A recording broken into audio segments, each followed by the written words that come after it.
kasih sudah mengunjungi video ini. Setelah melewati Kabupaten Tasikmalaya dan memasuki Kabupaten Garut, hujan turun dengan derasnya sehingga tidak bisa menghentikan kamera yang ada. Pandangan sangat terbatas karena curah hujan yang sangat tinggi. Sebab berteduh di salah satu SPBU masuk Kabupaten Bandung, daerah Nagrek, tapi sudah malam. Video tentang Kabupaten Garut hanya ketika masuk di perbatasan dari Kabupaten Tasikmalaya. Jadi Kabupaten Garut saya tidak masukkan profilnya dalam channel saya ini. Saya mulai merekam kembali video dari salah satu perbelanjaan di Nagrek yang masuk dalam Kabupaten Bandung. Beginilah profil Kabupaten Bandung. Kabupaten Bandung adalah sebuah wilayah kabupaten yang terletak di Provinsi Jawa Barat. Ibu kotanya adalah Kecamatan Soreang. Tahun 2021, penduduk Kabupaten Bandung berjumlah 3.633.437 jiwa dengan kepadatan 2.055 jiwa per kilometer persegi.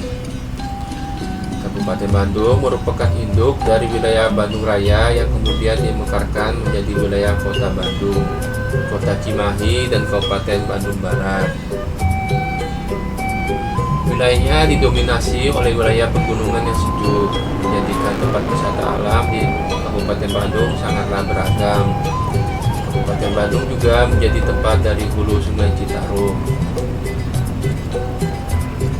Sejarah awal terbentuknya Kabupaten Bandung. Sebelum Kabupaten Bandung berdiri, daerah Bandung dikenal dengan sebutan Tatar Ukur. Menurut naskah sejarah Bandung, sebelum Kabupaten Bandung berdiri, Tatar Ukur adalah termasuk daerah kerajaan Timbanganten dengan ibu kota Tegaluar. Kerajaan itu berada di bawah dominasi Kerajaan Sunda Pajajaran. Sejak pertengahan abad ke-15, Kerajaan Timbanganten diperintah secara turun-temurun oleh Prabu Pandan Ukur, Dipati Agung, dan Dipati Ukur. Pada masa pemerintahan Dipati Ukur, Kota Ukur merupakan suatu wilayah yang cukup luas, mencakup sebagian besar wilayah Jawa Barat. Terdiri dari 9 daerah yang disebut Ukur Sasanga. Setelah Kerajaan Sunda Pajajaran runtuh tahun 1579 atau 1580 akibat gerakan pasukan Banten dalam usaha menyebarkan agama Islam di daerah Jawa Barat, Tatar Ukur menjadi wilayah kekuasaan Kerajaan Sumedang Larang, penerus Kerajaan Pajajaran. Kerajaan Sumedang Larang didirikan dan diperintah pertama kali oleh Prabu Geusan Ulun pada 1580 sampai 1608 dengan ibu kota di Kutamaya, suatu tempat yang terletak sebelah barat kota Sumedang sekarang. Wilayah kekuasaan kerajaan itu meliputi daerah yang kemudian disebut Priangan, kecuali daerah Galuh atau sekarang bernama Ciamis. Ketika Kerajaan Sumedang Larang diperintah oleh Raden Surya Diwangsa, anak tiri Geusan Ulun dari Ratu Harisbaya, Sumedang Larang menjadi daerah kekuasaan Mataram sejak tahun 1620. Sejak itu, status Sumedang Larang pun berubah dari kerajaan menjadi kabupaten dengan nama Kabupaten Sumedang.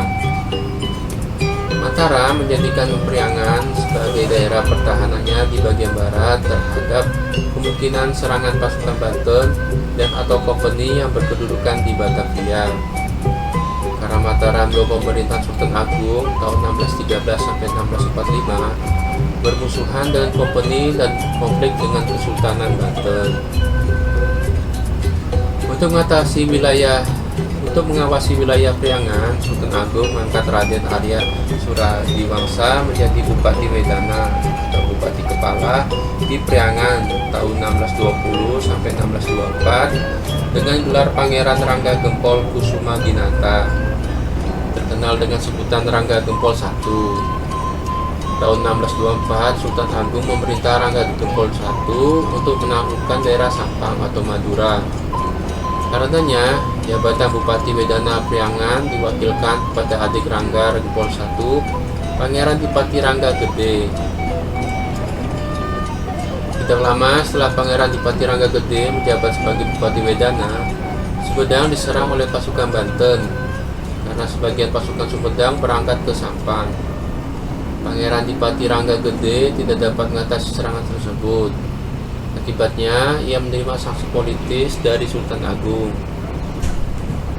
Pangeran Dipati Rangga Gede ditahan di Mataram. Jabatan Bupati Wedana Priangan diserahkan kepada Dipati Ukur dengan syarat ia harus dapat merebut Batavia dari kekuasaan Kompeni. Tahun 1628, Sultan Agung memerintahkan Dipati Ukur untuk membantu pasukan Mataram menyerang Kompeni di Batavia. Akan tetapi serangan itu mengalami kegagalan. Dipati Ukur menyadari bahwa sebagai konsekuensi dari kegagalan itu, ia akan mendapat hukuman seperti yang diterima oleh Pangeran Dipati Rangga Gede, atau hukuman yang lebih berat lagi. Oleh karena itu, Dipati Ukur beserta para pengikutnya membangkang terhadap Mataram. Setelah penyerangan terhadap Kompeni gagal, mereka tidak datang ke Mataram melaporkan kegagalan tugasnya. Tindakan Dipati Ukur itu dianggap oleh pihak Mataram sebagai pemberontakan terhadap penguasa kerajaan Mataram. Terjadinya pembangkangan Dipati Ukur beserta para pengikutnya dimungkinkan antara lain karena pihak Mataram sulit untuk mengawasi daerah Priangan secara langsung. Akibat jauhnya jarak antara pusat kerajaan Mataram dengan daerah Priangan, secara teoritis bila daerah tersebut sangat jauh dari pusat kekuasaan, maka pusat-pusat di daerah itu sangat lemah. Walaupun demikian, berkat bantuan beberapa kepala daerah di Priangan, pihak Mataram akhirnya dapat memadamkan pemberontakan Dipati Ukur. Menurut sejarah Sumedang atau Babat, Dipati Ukur tertangkap di Gunung Lumbung atau daerah Bandung pada tahun 1632 setelah pemberontakan Dipati Ukur dianggap berakhir. Sultan Agung menyerahkan kembali jabatan Bupati Wedana Priangan kepada Pangeran Dipati Rangga Gede yang telah bebas dari hukumannya. Selain itu juga dilakukan reorganisasi pemerintahan di Priangan untuk menstabilkan situasi dan kondisi daerah tersebut.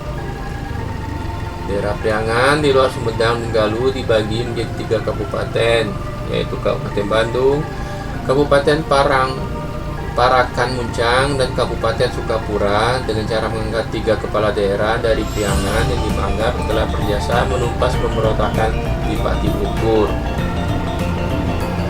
3 orang kepala daerah dimaksud adalah Ki Astamanggala, Umbul Cihaur Beuti diangkat menjadi Mantri Agung atau Bupati Bandung dengan gelar Tumenggung Wira Anggunangun. Tanubaya sebagai Bupati Parakan Muncang dan Gabehi Wiramangsa menjadi Bupati Sukapura dengan gelar Tumenggung Wira Dadaha.